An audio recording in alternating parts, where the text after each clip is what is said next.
So Erin, my beautiful 36-year-old who's already had her disc board, she's here for a follow-up and we're gonna do some fillers. So with her, the goal is she's obviously young, beautiful, she doesn't need that much. What we're gonna try to do is to bring some balance and proportion back to her face.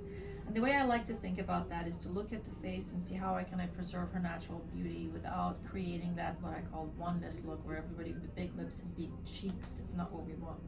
So for her, I mean, she has a beautiful lip, she has gorgeous eyes, which was part of the reason why I wanted to do her Botox first and bring her back later. I don't like to sometimes do them at the same time if there's too much heaviness around the eye, because I want to see how it first responds to our Botox or disc board and then address the rest of the face later. So looking at her now, she has slight hollowing of the temple here. And as you can see, despite the fact that she's very young and beautiful, she has slight hooding of the eyelid. And we're going to put a little bit of filler in her temples to just create slight elevation and support in the brow. Her forehead lines fortunately went away mostly with the disc board injection, so she doesn't need anything there. And give me a big smile.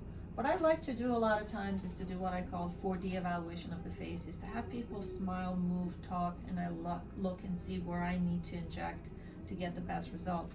Make me smile again. So she has a little bit of hollowing in what we call the lateral orbital rim right here. She gets that little shadow or divot when she smiles. So without taking her beauty away, putting a small amount of filler in there and relax, and a tiny amount right there in the tear trough, not a lot, but enough to give support. So what that does, it opens up the eye aperture, it smooths this look, and it will help alleviate this tired look. So that's one area that I'm gonna do. The other area that I want to do is, give me another smile again. So her cheeks are beautiful. She has enough support centrally, but laterally she's a little bit flat on the outside of the face. And it's funny because her smile is a little asymmetric, but that's not unusual. So also this is the more dominant side of her face. She has a little more fat and volume on this side. So we're gonna give her a little bit of cheek projection here. That helps with that.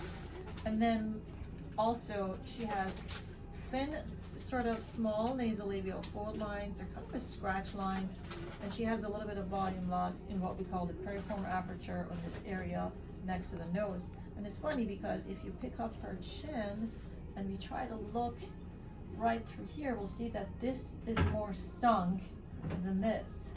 And that's why this is the more dominant side of her face.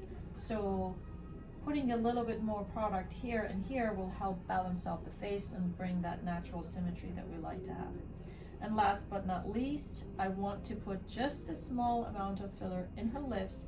Her upper and lower lip are beautiful, but the outer third or half of her upper lip is a little bit rolled in.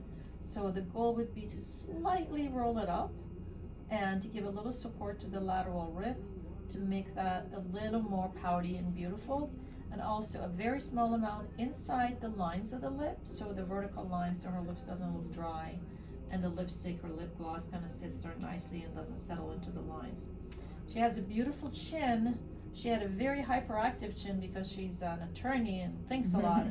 And this was always sort of stuck up there, so we relaxed it with some disc board, but I'm also going to put a tiny amount of filler inside that milo-mental fold or chin line that will help prevent that from getting deeper so she doesn't end up with a deep line in there.